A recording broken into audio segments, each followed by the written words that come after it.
Nouvelles héroïnes. Tu t'apprêtes à écouter le chapitre 5 de la saga Cœur de foot avec Léa et Juliette. Une saga de l'été en 7 épisodes avec un nouvel épisode tous les samedis. Nouvelles héroïnes.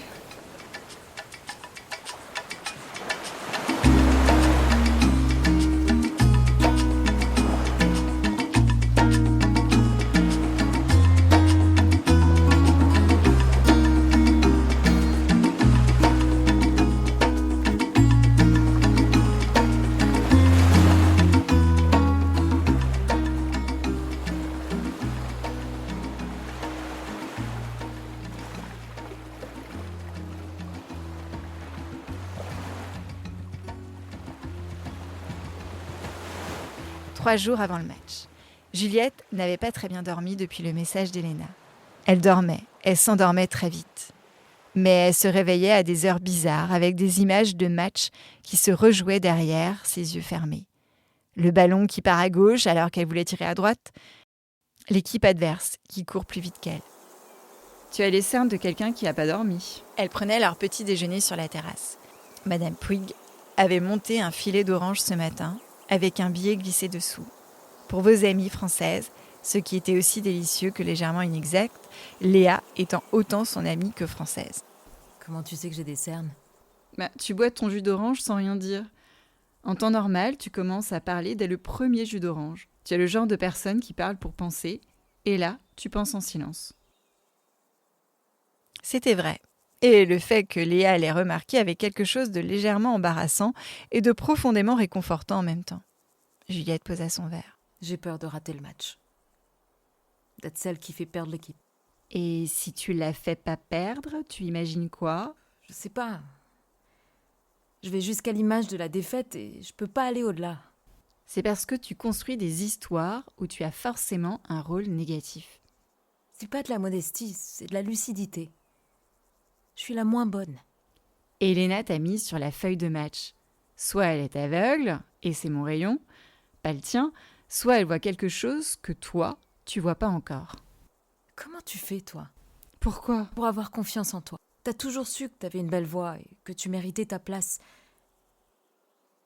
Moi, j'arrive à 16 ans sur un terrain de foot et je me demande si j'ai le droit d'être là. Et tu crois que j'ai toujours su ? À Star Kids, j'avais tellement peur que j'entendais plus les premières notes quand Sacha jouait. Je savais pas si ma voix allait sortir ou rester coincée dans ma gorge comme quelque chose qui décide de pas y aller. Et elle est sortie. Oui, elle est sortie parce que j'ai fermé les yeux et j'ai fait comme si c'était la dernière fois que je chantais. Pas la première fois devant un jury, la dernière fois de ma vie. Allez, joue comme si c'était ton dernier match, pas ton premier.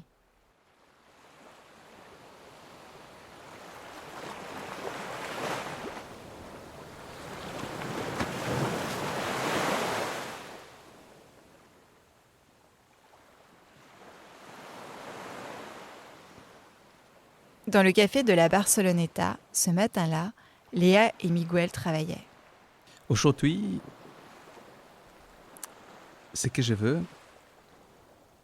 c'est qu'on parle de Sacha. Elle s'arrêta. Pourquoi Sacha ? Mais parce que chaque fois que tu parles d'un moment important, il est en arrière-plan. Dans les hors-champs de ta narration. La feuille en braille, le garage, le concert. Et tu l'évites. Comme on évite de regarder quelque chose qu'on regarde quand même. Je l'évite pas, Ok, bon, je l'évite. Mais pourquoi ? Parce que si j'écris sur Sacha, il faut que j'écrive sur ce que c'est d'aimer quelqu'un quand on a 16 ans et qu'on ne sait pas encore exactement ce que ça veut dire. Et tu sais pas. Je sais que quand il joue de la guitare, il se passe quelque chose dans mon cœur. Je sais que son absence fait un bruit particulier, mais est-ce que c'est de l'amour ou est-ce que c'est juste quelqu'un d'important ? Peut-être c'est la même chose, hein ? Et depuis qu'il est à Londres, les messages s'espacent. Et je sais pas si je dois m'inquiéter ou si c'est normal. La distance à 16 ans. Je sais pas si les histoires d'amour à distance ça tient ou si c'est naïf de croire que oui. Je crois que les questions que tu te poses là, c'est exactement ce qui doit être dans ton livre.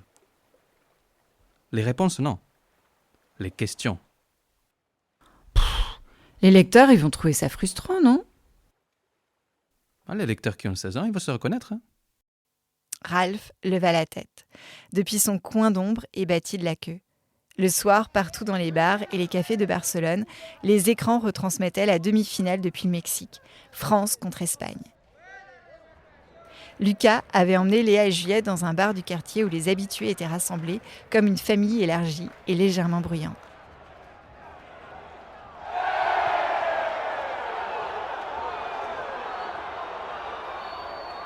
Mbappé, attaque! Allez! Je l'entends, la foule monte. Tu entends vraiment le match avant que ça se passe? La tension dans la salle change quelques secondes avant le but, comme une vague qui gonfle avant de claquer.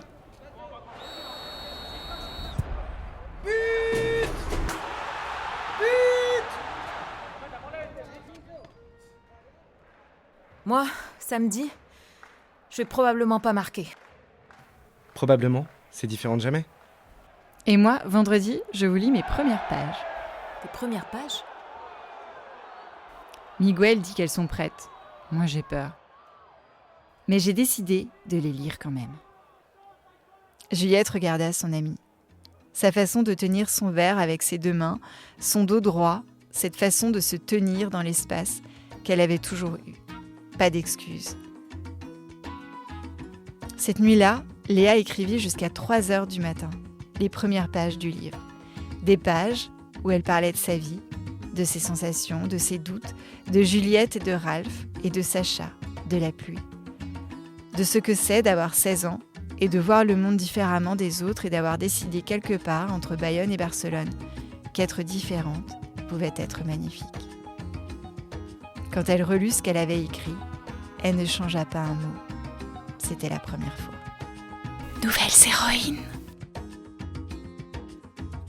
Cet été, sur le podcast Nouvelles héroïnes, je te raconte une histoire en 7 chapitres, avec Léa, sa voix et son chien guide, et Juliette, qui chausse les crampons à 16 ans, sans avoir vraiment joué au football. 2 amis qui se retrouvent à Barcelone et une envie folle d'oser. C'est Cœur de foot, la saga de l'été, un nouvel épisode tous les samedis. Abonne-toi pour ne pas rater cette super saga. Nouvelles héroïnes. Nouvelles héroïnes. Nouvelles héroïnes. Nouvelles héroïnes. Nouvelles héroïnes.